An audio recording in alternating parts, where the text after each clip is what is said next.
Jemaat GAB Miracle Center yang dikasihi dan mengasihi Tuhan, selamat beribadah di channel YouTube GAB Miracle Center. Saya mengucapkan Shalom dan selamat pagi bagi Bapak Ibu Saudara sekalian dimanapun berada. Pada kesempatan ini mari luangkan waktu kita untuk sama-sama kita fokus mendengarkan kebenaran firman Tuhan. Dan biarlah firman Tuhan yang kita dengarkan boleh membuat kita semakin kuat di dalam menjalani setiap kehidupan kita pada sekarang ini. Sebelum itu, mari kita berdoa. Bapa di dalam surga, kami bersyukur atas segala kesempatan yang Tuhan masih izinkan untuk kami boleh menikmati momen di mana kami boleh beribadah, bersekutu di dalam Engkau. Biarlah Tuhan yang boleh melindungi setiap pikiran kami, melindungi setiap hati kami untuk mau diubahkan sehingga hati yang keras boleh dilembutkan oleh kebenaran firman-Mu.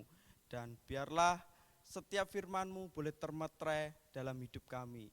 Kami siap mendengarkan firman-Mu di dalam nama Tuhan Yesus Kristus. Haleluya.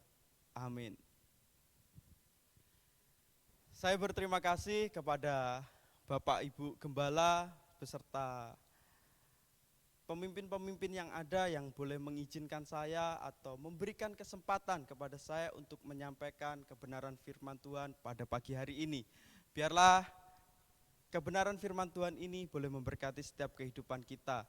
Dan saya percaya biarlah ini semua hanya untuk kemuliaan bagi nama Tuhan.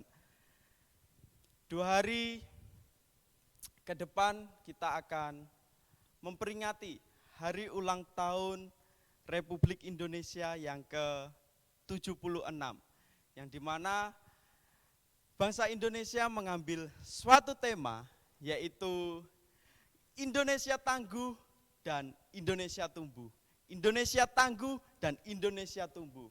Tentu harapannya setiap kita yang ada di bangsa Indonesia ini semakin tangguh dan semakin bertumbuh. Dan tentunya kita tidak hanya ingin bertumbuh secara jasmani saja, melainkan kerohanian kita pun juga mau untuk boleh semakin diperbarui. Atau kita boleh merdeka. Pada kesempatan kali ini saya mengambil satu judul atau suatu topik, yaitu tentang merdeka. Tetaplah dalam firman-Nya. Oleh sebab itu, mari kita sama-sama membaca kebenaran firman Tuhan yang ada di dalam kitab Yohanes, pasal yang ke-8, ayat yang ke-31 dan 32. Injil Yohanes, pasal yang ke-8, ayat yang ke-31 sampai yang ke-32. Saya bacakan buat kita semua. Maka katanya kepada orang-orang Yahudi yang percaya kepadanya, jikalau kamu tetap dalam firman-Ku, kamu benar-benar adalah murid-Ku, dan kamu akan mengetahui kebenaran, dan kebenaran itu akan memerdekakan kamu. Saya ulangi sekali lagi. Maka katanya kepada orang-orang Yahudi yang percaya kepadanya, jikalau kamu tetap dalam firman-Ku, kamu benar-benar adalah murid-Ku, dan kamu akan mengetahui kebenaran, dan kebenaran itu akan memerdekakan kamu. Bapak Ibu Saudara sekalian, di dalam kebenaran firman Tuhan yang sudah kita baca, boleh mengingatkan setiap kehidupan kita untuk nantinya kita bisa merdeka dan tetaplah di dalam firman-Nya. Nah, kita akan membahas ayat-ayat ini, dan biarlah kebenaran firman Tuhan ini boleh kita renungkan bersama-sama dan kita boleh belajar bersama-sama. Di dalam Yohanes pasal yang ke-8 ini, konteksnya adalah berbicara tentang di mana Yesus mengajarkan atau memberikan pengajaran kepada orang-orang yang sedang berbondong-bondong mengikutinya. Banyak orang yang berbondong-bondong tertarik untuk mendengarkan apa yang ingin disampaikan oleh Yesus. Dan tentunya yang disampaikan oleh Yesus adalah suatu kebenaran. Dan di dalam kebenaran itu boleh yang nantinya ketika mereka dengar, mereka boleh percaya atau malah tidak percaya. Di dalam ayat yang ke-31 ini, sebelum pada ayat itu di sini kita bisa melihat bahwa Yesus mengingatkan kepada orang-orang yang mengikutinya bahwa setiap orang adalah berdosa. Setiap orang yang pada saat itu mendengarkan yang Tuhan Yesus sedang ajarkan, mereka berdosa. Yohanes pasal yang ke-8 ayat yang ke-21 dikatakan begini. Maka Yesus berkata pula kepada orang banyak, Aku akan pergi dan kamu akan mencari aku, tetapi kamu akan mati dalam dosamu. Ke tempat aku pergi tidak mungkin kamu datang. Secara tidak langsung Yesus mengatakan bahwa tidak mungkin orang berdosa akan bersama-sama dengan Yesus. Secara tidak langsung Tuhan mengatakan bahwa orang berdosa akan ada batasan dengan Yesus.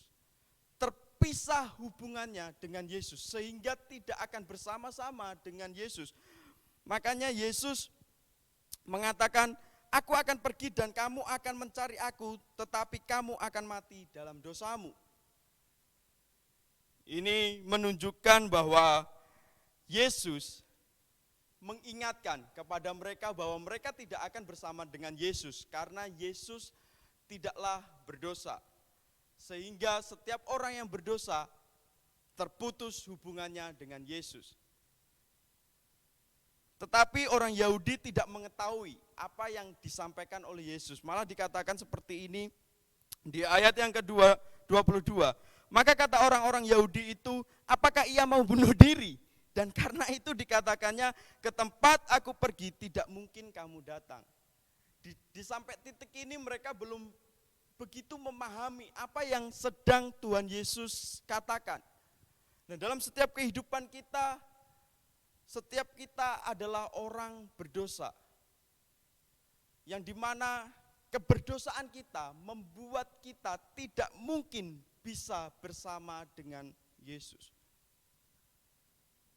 Tetapi di sini Tuhan Yesus ingin supaya mereka bisa percaya kepadanya agar mereka bisa bersama dengan Dia. Sehingga kita melihat di bagian ayat yang ke-30 dikatakan setelah Yesus mengatakan semua itu banyak orang percaya kepadanya. Di lain sisi kita sudah melihat bahwa setiap orang adalah berdosa. Sehingga inilah masalah terbesar dalam kehidupan setiap orang. Tentang keberdosaannya. Yang dimana keberdosaannya ini membuat mereka akhirnya menerima hukuman kekal, yaitu hukuman maut. Tetapi di dalam bagian ini kita bisa juga melihat ada yang percaya terhadap apa yang Yesus katakan. Setelah kita melihat bahwa baik semua orang telah berdosa, tetapi juga kita bisa melihat ada orang juga yang boleh percaya. Lalu di ayat yang ke-31a ini dikatakan, maka katanya kepada orang-orang Yahudi yang percaya kepadanya. Bapak Ibu yang dikasihi Tuhan, kalimat kepada orang-orang Yahudi yang percaya menunjukkan tidak semua orang yang menjadi penonton di dalam apa yang diajarkan Tuhan Yesus pada saat itu menjadi percaya.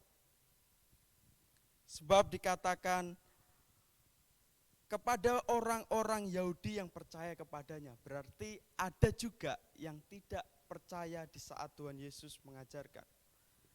Padahal kita sudah mengetahui di dalam kitab Yohanes ini ada 7 mujizat yang Tuhan Yesus telah lakukan. Ada 7 mujizat yang Tuhan Yesus lakukan. Di dalam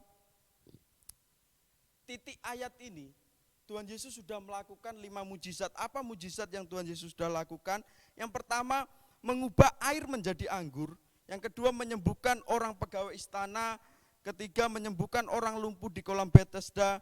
Dan juga yang keempat, memberi makan 5.000 orang dengan 5 roti dan 2 ikan. Kemudian yang kelima, berjalan di atas air.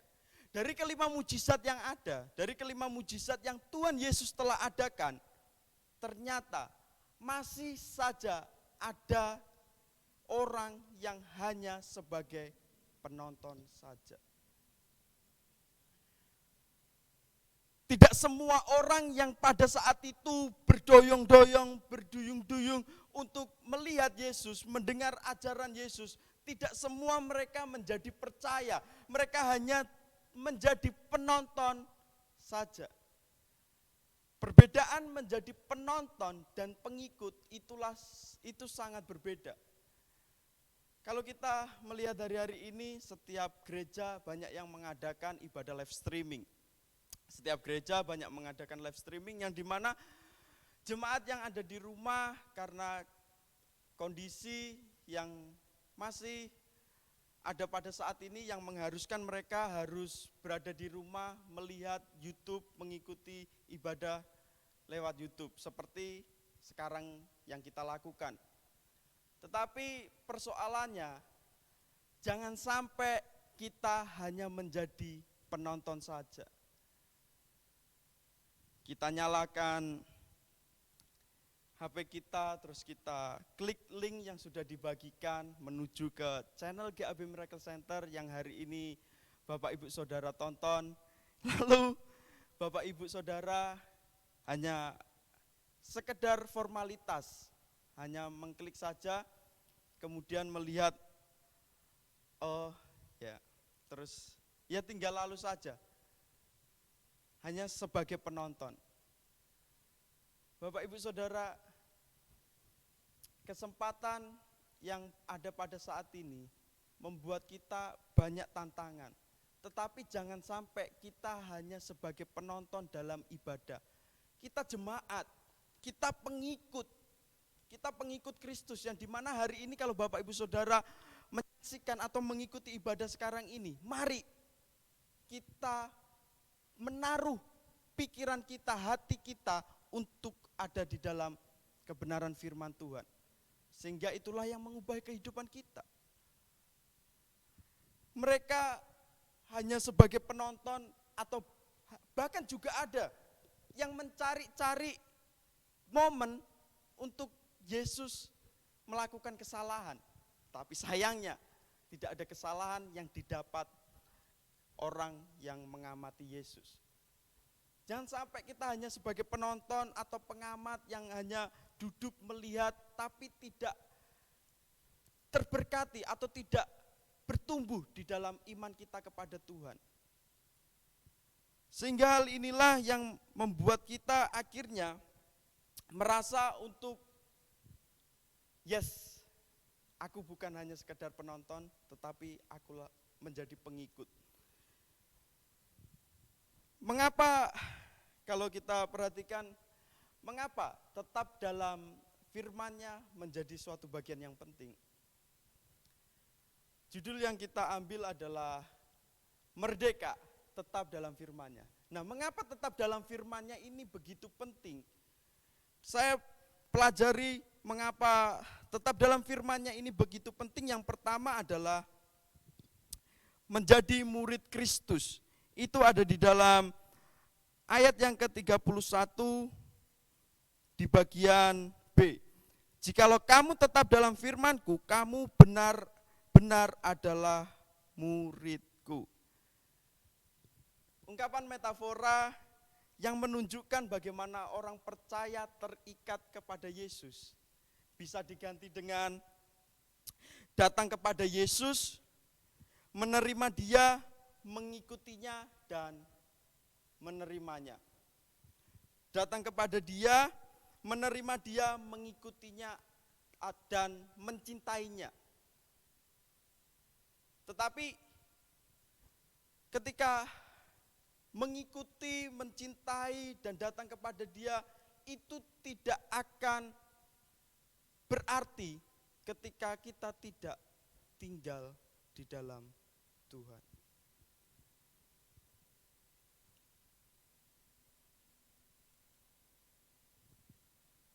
Kita menunjukkan kita percaya kepada Tuhan Yesus, tetapi kalau kita tidak tinggal di dalam firman-Nya, atau kita tidak tetap dalam firman-Nya, itu menunjukkan bahwa kita sebetulnya belum percaya kepadanya. Kalau kita melihat bahwa bagian ini sungguh hanya yang tetap di dalam Dialah yang menjadi murid Kristus. Pertanyaannya datang kepada kita, benarkah kita adalah orang-orang yang tetap di dalam firman-Nya? Kalau orang yang tetap dalam firman-Nya, maka mereka adalah orang-orang yang disebut murid Kristus. Dan pertanyaannya, ketika seorang pelajar berpindah-pindah dalam ruangan kelas dalam waktu bersamaan, maka dapat dipertanyakan, kamu murid kelasnya siapa? Tentu ini menjadi pertanyaan ketika kita menjadi seorang pelajar lalu kita pindah kelas ini, kita pindah kelas sana. Kamu sebenarnya ini muridnya siapa toh? Demikian juga dalam kehidupan kita. Secara bersamaan di titik, di waktu yang sama, ketika kita berada di dalam pengajaran di luar daripada Kristus, tetapi di satu sisi kita berada di dalam Kristus, sebenarnya kita bukan murid Kristus. Kapanpun waktunya, bagaimanapun keadaannya, bagaimanapun kondisinya, kita tetap dalam firman-Nya. Itulah yang menunjukkan kita murid Kristus. Sehingga Bapak Ibu Saudara sekalian, kita setiap masing-masing punya permasalahan yang berbeda-beda. Tetapi di lain sisi kita punya kekuatan di dalam Tuhan yang sama. Tentunya Tuhan menginginkan kita untuk tetap tinggal di dalam firman-Nya. Sebab tinggal di dalam firman-Nya itu menunjukkan murid Kristus. Betapa bersyukurnya kita ketika kita diakui atau kita mendapat pengakuan sebagai murid Kristus. Seorang yang mendapat pengakuan dari gurunya sungguh sangat bangga. Ketika kita berada di dalam firman-Nya, Tuhan mengakui kita sebagai murid Kristus. Setiap kita, maukah kita juga mendapatkan pengakuan yang daripadanya menjadi murid Kristus? Oleh sebab itu, tetaplah dalam firman-Nya. Sehingga inilah mengapa alasan pertama, tetap dalam firman-Nya itu begitu penting. Ketika kita diajar oleh seorang guru, itu membuat kita akhirnya terdidik, membuat kita akhirnya boleh mengerti apa yang harus kita lakukan ke depannya. Nah, di bagian yang kedua yang boleh saya sampaikan adalah mengetahui kebenaran. Itu bisa dilihat di dalam ayat yang ke-32. Saya bacakan. Dan kamu akan mengetahui kebenaran, dan kebenaran itu akan memerdekakan kamu. Kata mengetahui dalam bahasa Yunaninya di sini adalah ginosko. Ginosko itu artinya begini Bapak Ibu. Mereka akan mengenal Dia lebih baik lagi. Nah, ini berbicara mengenai suatu pengalaman bersama dengan Tuhan. Jangan lupakan, kita tadi sudah menjadi murid Kristus. Ketika kita menjadi murid Kristus, di dalam pengalaman kita menjadi murid Kristus, kita akan mengetahui. Dan mengetahui inilah yang akhirnya membuat kita mengenal dia lebih baik lagi. Mengapa saya katakan mengenal dia lebih baik lagi? Karena pada dasarnya ketika kita perjalanan iman kita kepada dia, kita tidak sempurna. Artinya kita masih belum mengetahui banyak hal tentang apa yang Tuhan inginkan, bahkan tentang apa yang Tuhan mau dalam setiap kehidupan kita. Sehingga dikatakan kita belum banyak mengenal tentang dia. Nah, ketika kita menjadi murid Kristus, yang awalnya kita tetap dalam firman-Nya, akhirnya kita mengetahui kebenaran.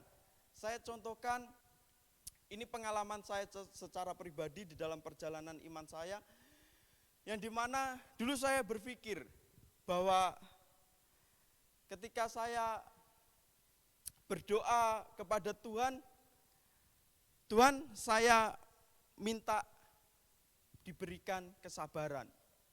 Nah, ketika saya mengatakan seperti itu, anehnya kesabaran yang saya minta itu justru saya diperhadapkan dengan orang-orang yang justru membuat saya itu tidak sabaran. Saya diperhadapkan orang yang akhirnya membuat saya jengkel. Lalu saya dalam perjalanan iman saya ternyata dibukakan, dicerahkan oleh pengenalan saya akan Tuhan. Sejujurnya ketika kita berdoa atau saya berdoa untuk diberikan kesabaran, justru jawaban Tuhan adalah di saat kita diperhadapkan atau dipertemukan dengan orang-orang yang membuat kita tidak sabar. Di saat itulah ketika kita mampu menyelesaikan hal-hal yang ada ini, yang membuat kita berujung tidak sabar, tetapi kita bisa lulus dalam hal itu, sesungguhnya di situ jawaban doa kita sudah terpenuhi. Mungkin Bapak Ibu juga pernah seperti itu. Bapak Ibu berkata, Tuhan, aku ingin mengampuni. Tetapi bukannya kita dijauhkan dengan orang-orang yang kita benci, kita musuhi, yang menjengkelkan kita. Justru kita diperhadapkan dengan orang-orang yang malah kita benci, yang malah kita musuhi, yang dimana hati ini masih dongkol dengan dia. Bapak Ibu Saudara yang dikasih Tuhan, justru itu jawaban daripada Tuhan. Ketika pengenalan kita lebih baik lagi, maka kita melihat hal ini, justru Tuhan begitu baik dalam setiap kehidupan kita. Yang tadinya mungkin karena pengenalan kita akan Tuhan masih kurang, akhirnya kita menyalahkan Tuhan. Tuhan, kok Engkau memberikan seperti ini? Tuhan, kok Engkau memberikan yang seharusnya tidak aku mau? Bapak Ibu Saudara, ketika pengenalanmu akan Tuhan menjadi baik, menjadi benar, engkau akan bersyukur ketika diperhadapkan dengan seperti ini. Mungkin tidak cukup hanya seperti itu. Tuhan, aku ingin untuk menghentikan keterikatanku akan dosa main game, contohnya seperti itu, yang membuat waktuku lebih banyak bermain game daripada membaca Alkitab atau yang lainnya. Tetapi teman-teman diperhadapkan dengan sekumpulan orang-orang yang mengajak saudara untuk bermain game, atau diperhadapkan dengan game-game yang semakin menarik untuk saudara mainkan. Ketika engkau berhasil lulus ujian dalam hal itu, sesungguhnya Tuhan sudah menjawab doamu. Ketika engkau diperhadapkan hal itu, itulah jawaban Tuhan dalam kehidupanmu. Oleh sebab itu, apapun doa yang sedang kita lakukan, ayo jangan berpikiran negatif terlebih dahulu kepada Tuhan. Karena jangan-jangan kita yang belum kenal Tuhan dalam pribadi kita. Jangan-jangan kitalah yang belum mengerti Tuhan, bahwa maksud Tuhan itu sesungguhnya baik atas hidup kita. Sesungguhnya maksud Tuhan itu adalah rancangan yang damai sejahtera, yang tidak pernah membuat kita gagal dan yang tidak pernah membuat kita untuk semakin terpuruk oleh keadaan yang ada. Maka dari hal ini ketika kita menjadi murid Tuhan, kita dididik.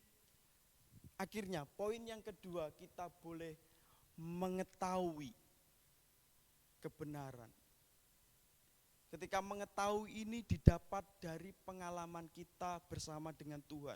Oleh sebab itu, ayo bangun komunikasi kita dengan Tuhan. Ayo bangun hubungan yang intim kita kepada Tuhan. Karena di saat hal itulah kita menemukan hal-hal yang belum kita ketahui tentang Tuhan. Bahwa sesungguhnya ternyata Tuhan itu punya maksud yang baik atas kehidupan kita. Sehingga apa yang kita alami sekarang ini, jangan cepat-cepat untuk menyalahkan Tuhan. Coba perhatikan, siapa tahu dan tentunya Tuhan menyediakan yang terbaik buat kehidupan kita. Berbicara tentang kebenaran, setiap kita bisa berkata, aku benar. Yang lain berkata, dia benar. Atau mereka benar. Kebenaran yang seperti apa yang dimaksud dalam ayat ini? Mengetahui kebenaran. Nah, kebenaran yang dipakai dalam ayat ini adalah aletheia. Aletheia adalah sesuatu yang sungguh nyata dan lengkap sebagai lawan dari sesuatu yang palsu dan yang tidak sempurna. Artinya apa? Ada kebenaran-kebenaran yang diklaim oleh orang di luar Kristus yang menyatakan itu kebenaran. Ternyata itu adalah lawan daripada kebenaran di dalam Tuhan. Sebagai lawan dari sesuatu yang palsu dan yang tidak sempurna. Kebenaran yang kita dapatkan itu ada di dalam, tetap dalam firman-Nya. Ketika kita menjadi murid Kristus, tentu kita diajar oleh Kristus, bukan diajar oleh orang lain. Sehingga kebenaran yang kita terima adalah kebenaran yang berdasarkan dari Kristus. Kristus sendirilah kebenaran itu. Sehingga hal itulah yang membuat kita bahwa kita telah memiliki kebenaran yang sesungguhnya. Karena kenapa? Ketika kita jatuh kepada kebenaran yang palsu, itu dampaknya akan membuat kita semakin tidak lebih baik dan bisa jadi semakin terpuruk. Beberapa minggu yang lalu, saya seumur-umur itu tidak pernah sakit gusi. Seumur-umur saya tidak pernah sakit gusi. Jadi beberapa minggu yang lalu itu gusi saya di bagian sebelah kanan, bagian atas, gusi saya ini mengeluarkan darah. Gusi saya mengeluarkan darah dan saya pikir ya diminumin sudah seperti itu. Diminumin sudah karena pengetahuan saya yang terbatas, karena saya tidak pernah mengalami hal itu, jadi saya mencoba untuk cari tahu kebenarannya, bagaimana mengatasi gusi yang mengeluarkan darah itu tadi. Lalu saya kumur-kumur dengan air garam dan juga air panas. Lalu saya kumur-kumur, bukannya tambah sembuh atau mampet, tapi itu keluar terus. Itu keluar terus, kalau saya hitung itu dari jam 9 malam sampai besoknya di sore hari. Karena sore harinya itu dibawa ke rumah sakit, ke praktek gigi. Lalu sebelum dibawa ke praktek gigi ini, ke dokter gigi ini, itu mengeluarkan darah terus, yang membuat saya itu gak bisa tidur. Lalu saya dengan keterbatasan pengetahuan saya, akhirnya saya itu kasih sumbatan di gusi saya yang bocor itu dengan jeruk. Saya potong jeruk, kemudian saya kasih gini. Kok ini nggak begitu deras? Kok nggak begitu deras? Lalu saya berbaring, saya ketiduran dan saya bangun-bangun itu mulut saya itu udah penuh dengan tetesan itu tadi. Lalu ya kalau saya melihat hal itu juga nggak ingin terulang kembali ya, karena itu sangat membuat saya mengganggu gitu, membuat saya tidak bisa untuk beraktivitas gitu.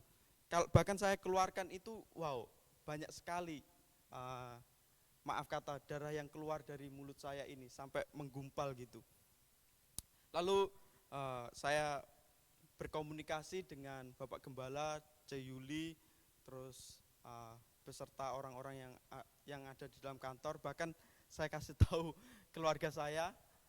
Lalu saya ya disarankan wes ke dokter gigi saja gitu. Kemudian sore harinya saya ke dokter gigi diantarkan oleh saudara Elia, dan di dokter gigi itu ya kita swab dulu ya, karena itu berhubungan dengan mulut. Saya swab dulu dan didapati negatif, kemudian bisa diperiksa gitu. Lalu setelah saya diperiksa itu, dokternya hanya berkata, wah ini kok keluar terus gitu. Ini saya lakukan apa yang bisa lakukan saya sekarang ini. Jadi kita nanti lihat perubahannya gitu. Setelah dokternya periksa, terus kemudian dibersihin mulut saya, kemudian mampet, ya nggak keluar sebanyak yang waktu saya sebelum ke dokter gitu. Kemudian saya ditanya, saya cerita-cerita, tanya jawab dengan dokter. Iya dok, ini udah keluar terus gitu. Terus saya kasih kumur-kumur dengan air garam beserta air panas gitu, atau air hangat gitu. Lalu dokternya bilang seperti ini, wah mas, lain kali kalau dalam kondisi yang seperti itu malah jangan dikasih air hangat ya mas, atau malah air panas, tidak dianjurkan gitu. Karena ketika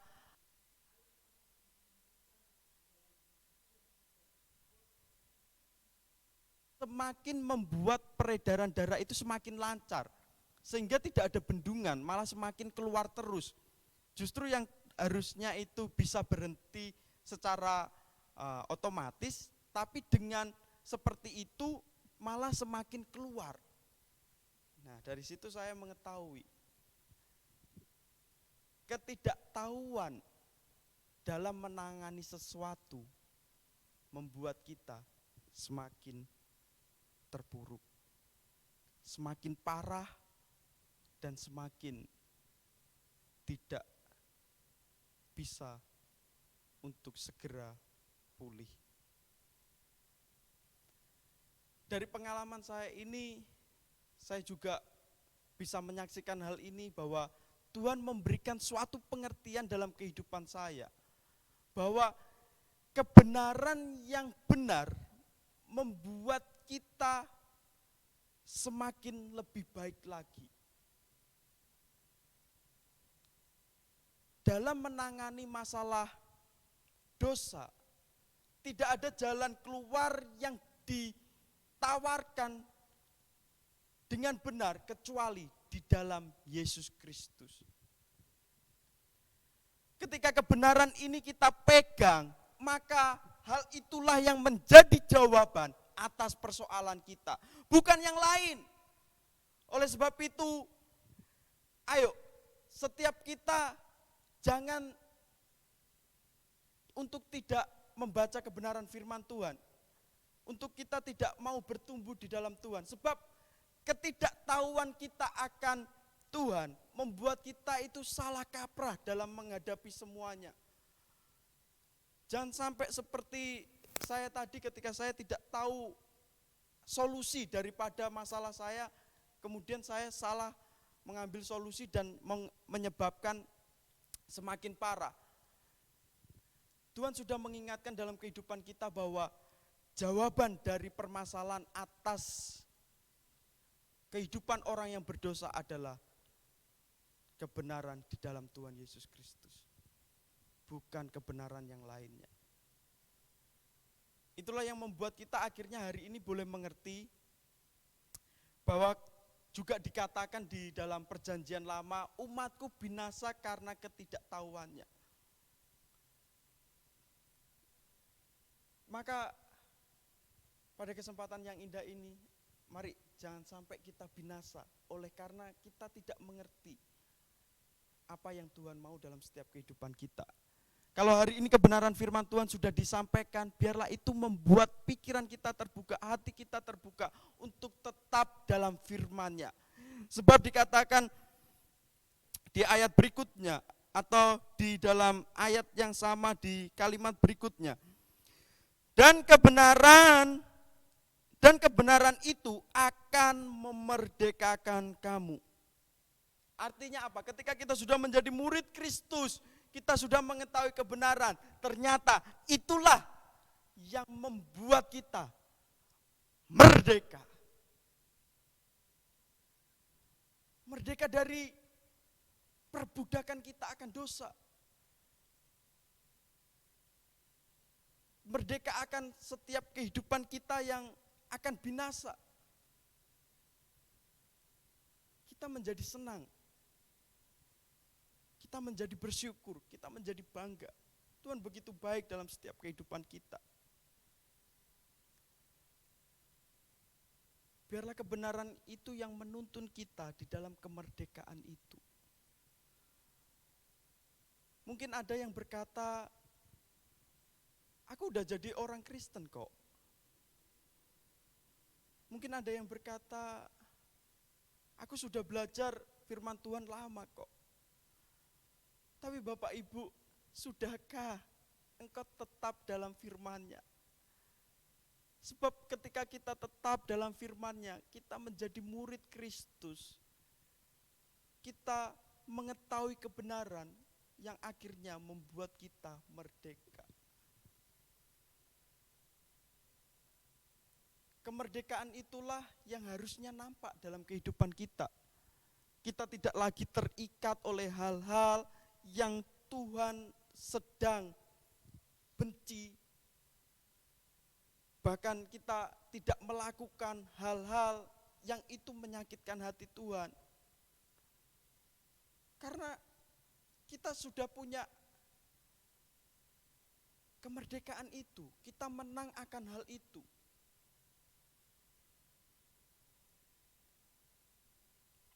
Kalau Bapak Ibu boleh perhatikan kata tetap dalam ayat ke-31 itu menggunakan kata kerja subjungtif. Kata kerja subjungtif itu merupakan suatu kata kerja yang berbentuk nasihat.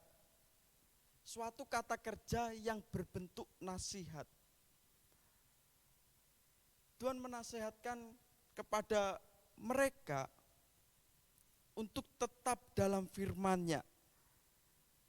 Sedangkan orang kedua jamak merupakan kata ganti orang kedua jamak yaitu kamu sekalian. Artinya ini menunjuk kepada sekumpulan orang yang percaya tadi. Tentu Bapak Ibu Saudara yang menonton atau yang mengikuti ibadah pada kesempatan ini percaya akan Dia. Tuhan menawarkan atau Tuhan memberikan nasihat dalam kehidupan kita. Tinggallah atau tetaplah dalam firman. Tetap dalam firman. Ketika hal ini ditawarkan kepada Bapak Ibu, apa keputusan Bapak Ibu Saudara sekalian? Sehingga biarlah kebenaran firman Tuhan ini membuat kita dimerdekakan. Bahwa kita tahu kemerdekaan itu hanya ada di dalam Kristus, dan kemerdekaan itu adalah dengan tetap dalam firman-Nya. Tetap dalam firman-Nya. Amin. Tuhan Yesus memberkati. Mari kita sama-sama untuk menutup dengan berdoa. Bapa di dalam surga, kami tahu Tuhan bahwa kami adalah orang-orang yang boleh Tuhan beri anugerah dalam setiap kehidupan kami. Oleh sebab itu Tuhan, biarlah anugerah itu kami tidak sia-siakan di dalam kesempatan kami. Tuhan masih izinkan untuk hidup. Kami ingin menjadi orang yang merdeka. Merdeka atas dosa, merdeka atas beban hidup yang disebabkan oleh dosa kami yang sedang kami gumulkan hari ini. Biarlah Tuhan, apapun yang masih menjadi keterikatan kami, dosa apapun itu, hari ini Tuhan, kami mau mengambil nasihat-Mu untuk tetap dalam firman-Mu.